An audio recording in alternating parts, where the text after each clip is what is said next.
قاعدہ اور اصول یہ ہے، جب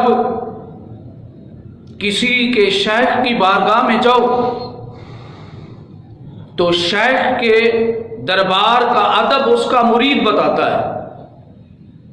کسی کے استاد کو ملنے کے لیے جاؤ تو استاد کے دربار کا ادب اس کا شاگرد بتاتا ہے،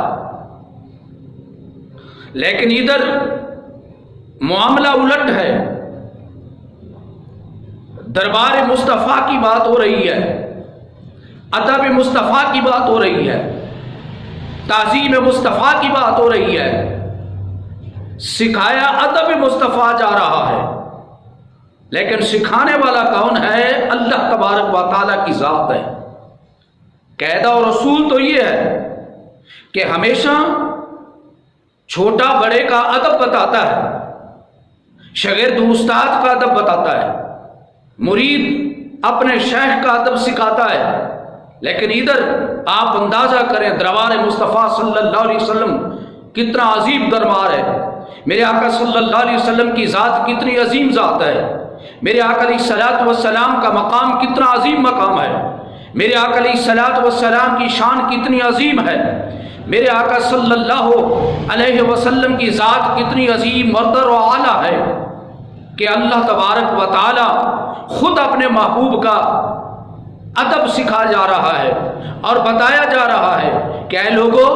جب تم نے میرے محبوب کے دربار میں جانا ہے تو تم نے محبوب کا ادب و احترام کرنا ہے۔ اور معزز محتشم سامعین حضرات، انسان کتنی ہی عبادات کیوں نہ کر لے، لیکن اس وقت تک وہ کامیاب نہیں ہو سکتا ہے جب تک اس کے اندر ادب کا پہلو نہیں ہوگا۔ اگر آپ اس دنیا کی مثال کو دیکھیں کہ دنیا میں آنے سے پہلے ہی رب کائنات نے اس مثال کو قائم کر دیا تھا، جب اللہ تبارک و تعالیٰ نے فرشتوں کو کہا کہ اے فرشتوں، جناب حضرت آدم علیہ السلام کو سجدہ کرو، وَإِذْ قُلْنَا لِلْمَلَائِكَةِ اسْجُدُوا لِآدَمَ فَسَجَدُوا، اور جب ہم نے کہا کہ فرشتوں آدم کو سجدہ کرو، فَسَجَدُوا، تو سب نے سجدہ کیا الا ابلیس، لیکن ابلیس نے سجدہ نہ کیا۔ اب آپ دیکھیں ابلیس کی تاریخ کو دیکھیں، توحید کو ماننے والا ہے،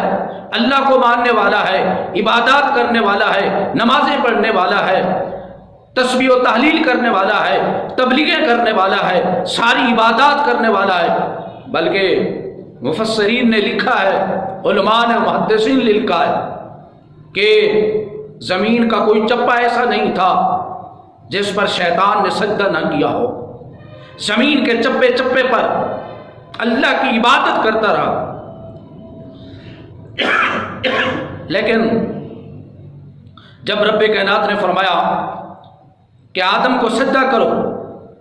میرے آدم کا ادب کرو، تو اس نے ابا، تکبر کیا، غرور کیا اور حضرت آدم علیہ السلام کو سجدہ نہیں کیا۔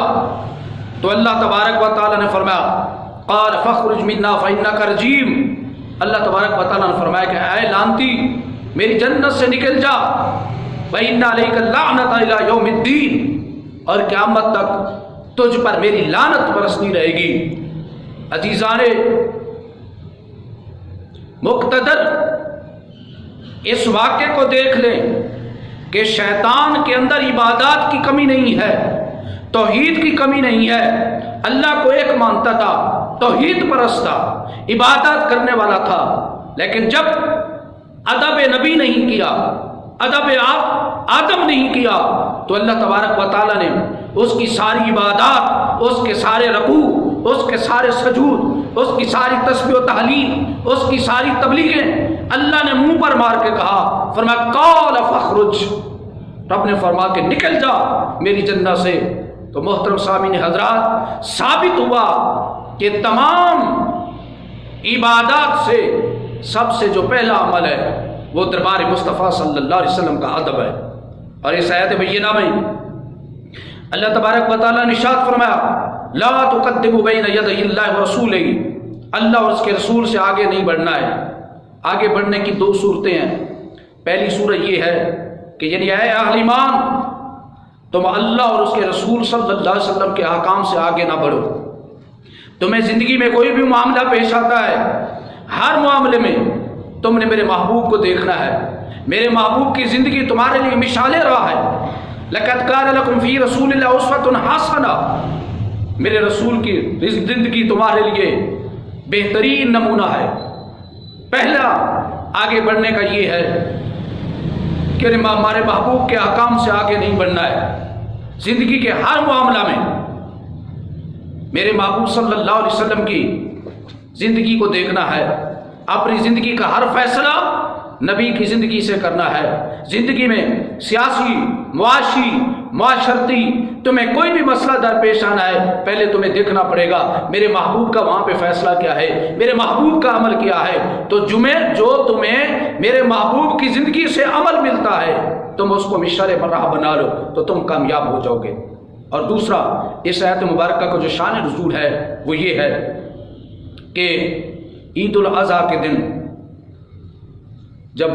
صحابہ کرام رضی اللہ عنہم اجمعین نے، کچھ صحابہ نے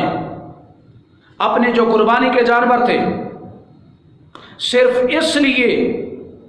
حضور علیہ الصلاۃ والسلام کے قربانی کا جانور کرنے سے پہلے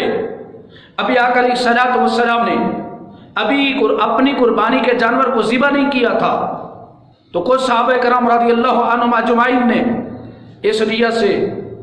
اپنے جانوروں کو جلدی قربان کر لیا کہ ہم جلدی جلدی ان کو ذبح کر کے، ان کو چمڑے کو اتار کے گوشت بنا کے ہم ان لوگوں کو گوشت پہنچائیں گے جنہوں نے قربانی نہیں کی ہے، تاکہ گوشت ان کے گھر میں جلدی بن جائے، پہنچ جائے اور کھانا بنا لیں۔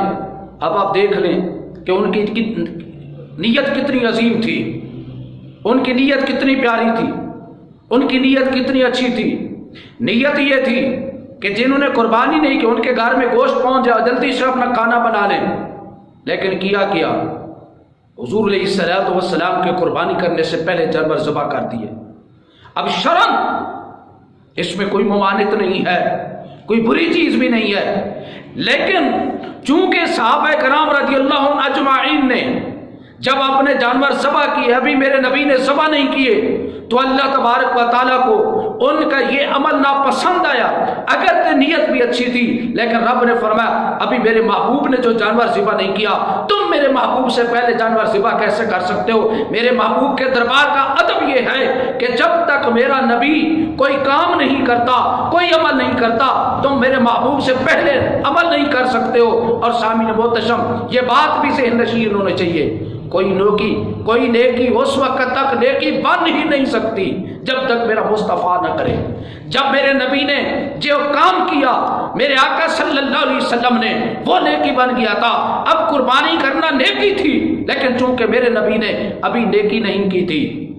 ابھی آقا علیہ الصلوۃ والسلام نے وہ قربانی کا جانور ذبح نہیں کیا تھا، تو رب نے فرمایا چونکہ تم یہ کرنا چاہتے ہو کہ میرے محبوب سے اس میں سبقت لینا چاہتے ہو، فرمایا لا تقدموا بین یدی اللہ ورسولہ، فرمایا ایمان والو تم نے اللہ اور اس کے رسول سے آگے نہیں بڑھنا ہے، واتقوا اللہ، اور اللہ سے ڈرتے رہنا ہے۔ دربار مصطفیٰ صلی اللہ علیہ وسلم کا یہ ادب یہ ہے کہ صحابہ کرام رضی اللہ عنہم اجمعین ہر کام سے پہلے میرے آقا علیہ الصلوۃ والسلام کے عمل کو دیکھتے تھے، پھر حضور علیہ الصلوۃ والسلام جب عمل کر لیتے تھے تو پھر صحابہ کرام رضی اللہ عنہم اجمعین ان کو عمل کرنے کا پھر کرتے تھے۔ اور یہاں پر یہ بھی ہے لا تقدموا بین یدی اللہ ورسولہ، ایک عمل یہ ہے، ایک تو آقا علیہ الصلوۃ والسلام کے احکام سے آگے نہیں بڑھنا، اور دوسرا حضور کی ذات سے آگے نہیں بڑھنا ہے، یعنی حضور کے آگے نہیں بڑھنا ہے۔ صحابہ کرام رضی اللہ عنہم اجمعین کا یہ طریقہ تھا کہ جب آقا علیہ الصلوۃ والسلام کے ساتھ ہوتے تھے، اگر حضور کے ساتھ سفر میں ہوتے تھے تو حضور سے آگے چلتے نہیں تھے،